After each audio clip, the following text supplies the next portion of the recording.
Aline, ia volan dreapta și lasă roțile așa, că ți frânează aia care e în gaură. Dă-te înapoi și mai dă cu volanul de mă.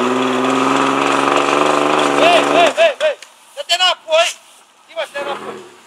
Atât, dă-i șpan cu volanul drept și aici sus o bine. Dă-i șpan, așa. Așa, dă-te. Hei.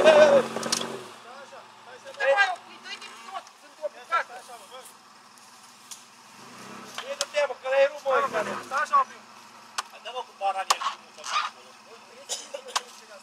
Asta e vâlceaua, mai țin de o vâlceaua. Asta e vâlceaua.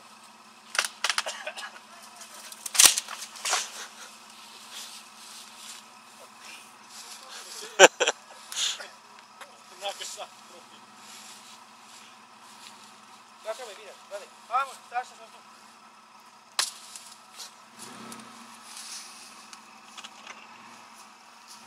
Dă-i drept, dă-i!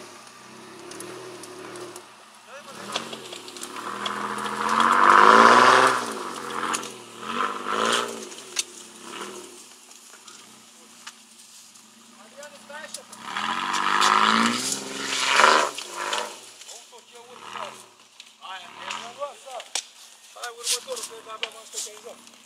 Am început să iau acum de n-am pădure. Mor, dar că n-am găsit. Mai dai ce șoară nebun.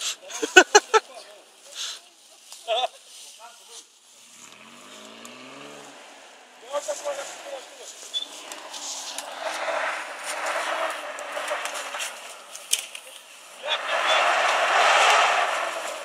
E bine, trece bine, auzi? Asta e lungă. Treci tu, auzi?